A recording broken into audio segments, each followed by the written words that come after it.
There he was. After a long day of work, he was finally home. It was as if his pillows were waiting for him the whole day, luring him in with their soft smell. The boy didn't even have dinner, but he didn't care. He was completely exhausted, and all he wanted was to drift asleep. He laid his head, closed his eyes, and was finally ready to sleep for an eternity.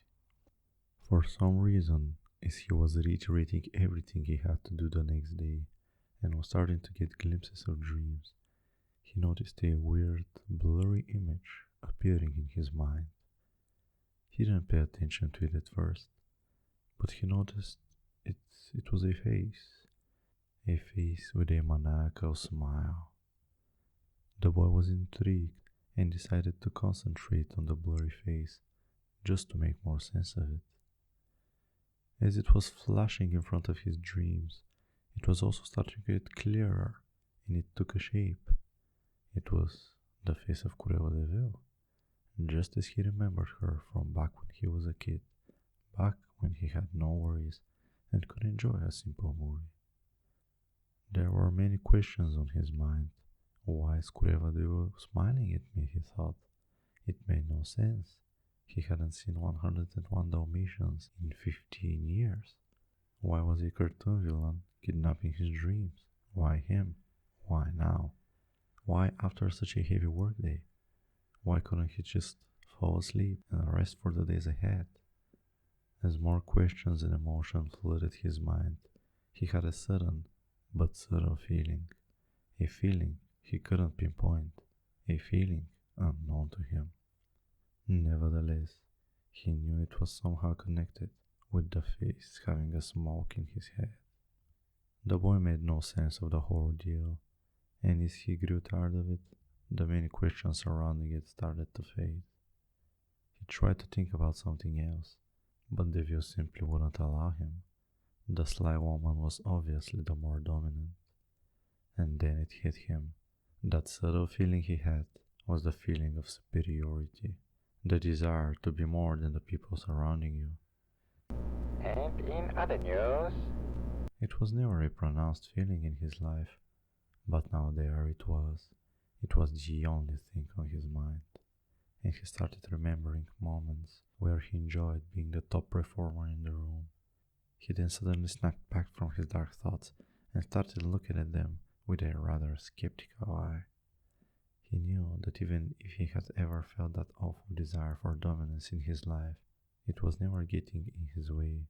It was very insignificant, and it certainly was not something that was pushing people away from him, since others always considered him kind and understanding. Even after he calmed himself, he could see the face smiling at him from the distance. It was in every scene playing out in his head. That is why the boy decided to find the underlying cause of it. As the moon shined through the branches of the tree outside and was quietly giving life to every object in his room, he decided that he was the sole ruler of his mind. ladies and gentlemen, welcome. The fool tried to grab Cruella and show her who's the boss, but the moment he touched her, he felt completely powerless and insignificant. He got tossed into dreamland. There he was, no longer in control of his physical body, floating in a sea of memories. Many of them were dull and meant nothing special to him. However, he decided to try and tap into one of them from back when he was 5 years old. As he entered this recollection of his, he realized just how much details he had remembered. These were not so much about the look of the scene, they were mostly about the words and emotions conveyed by the conversations he was having. Back then, it was only words, only funny stories with no deeper meaning. But now that the boy was older and much more experienced, he saw it for what it was. His uncle was having a painful goodbye because he knew they would never see each other again. For the little boy, however, those stories only served as distraction from his new shiny toy.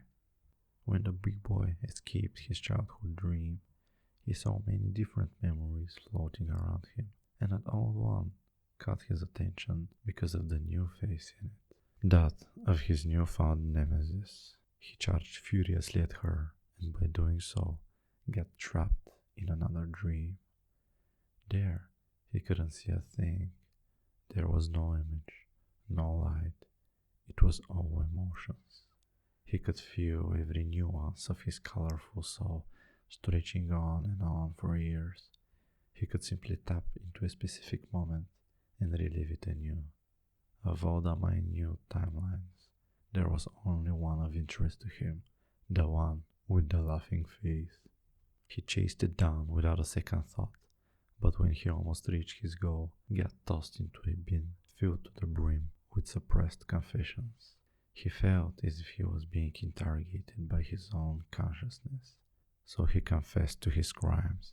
He confessed to his petty crave for attention. He confessed to the fact that he wanted to be the smartest person in the room. He confessed that he wasn't genuine around most people.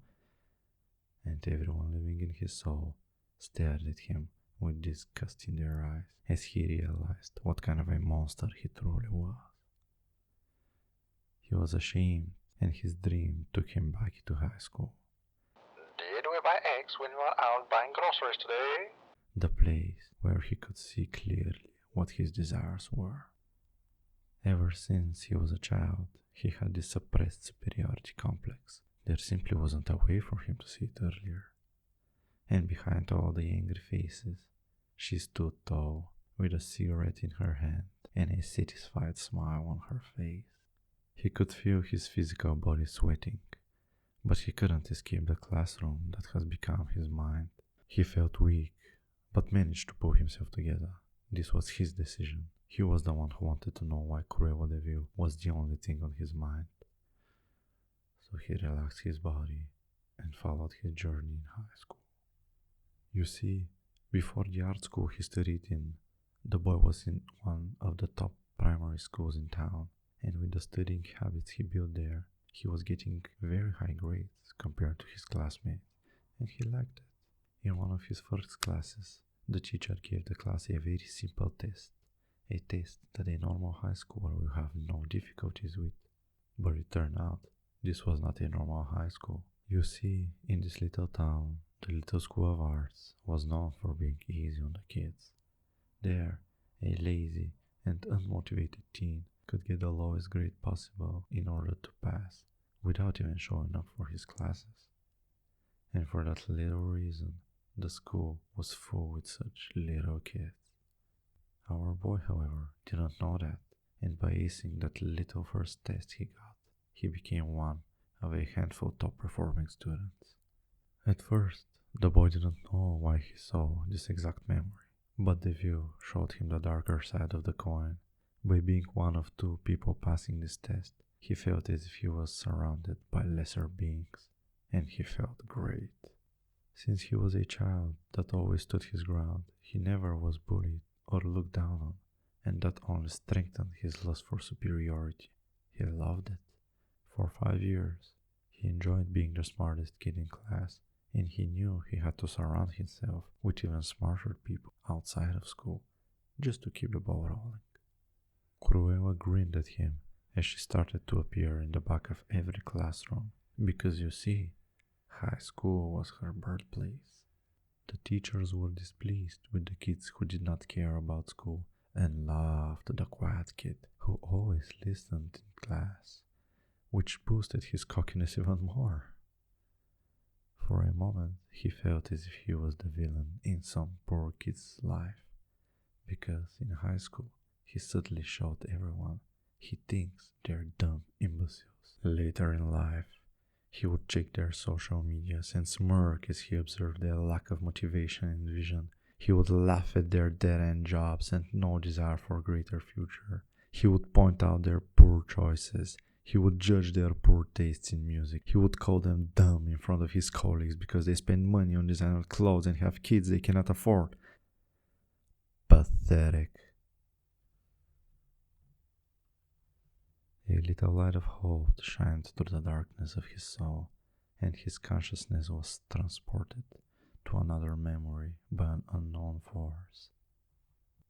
The boy managed to calm himself once more, and the image of De Vil didn't seem to appear in this little timeline. He felt a few familiar souls in this memory of his. Those were the souls of his second grade classmates. He was just a little boy. Nobody cared about school back then. Even if he excelled at a given subject, it didn't matter to him. The boy was there to have fun. In the news today, Jennifer from third floor forgot to leash her dog again and it ruined the precious rug our house got from IKEA. Has he finally had enough of the building and the owners?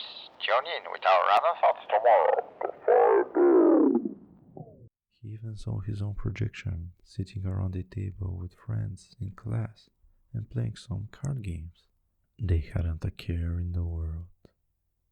He then noted the presence of another soul in the classroom, that of a girl, sitting alone at the back of the room. She was always quiet, he remembered. She wasn't noticed by most, but was known for her brains. The boy didn't pay much attention to her presence, and his consciousness took him to third grade. The teacher was giving away the results from their last test. He then felt the girl's presence once again, looked at her, and saw excitement on her face. She was ready to receive another good grade to take home. Unfortunately, once she received her paper, her expression changed completely. Her smile disappeared, and she quietly packed the rest of her books and left. The boy still couldn't understand why his consciousness was showing him this exact memory. He could not understand why someone else's emotions were more important than his. Then suddenly, out of nowhere, he remembered. He remembered a few kids, including him, receiving better grades than the girl. The next day, he could feel her cold gaze, but he didn't care. To him it felt actually good, knowing just how smug she was before that. The kids would poke fun at her for taking it so seriously, but their hyperactive brains grew tired of the whole thing in less than a school day. The boy would go home that night to make his parents proud of his insignificant achievement. Later in the evening, he would lay on the sofa to watch some much-deserved TV, and as he grew tired of his small adventure, he fell asleep.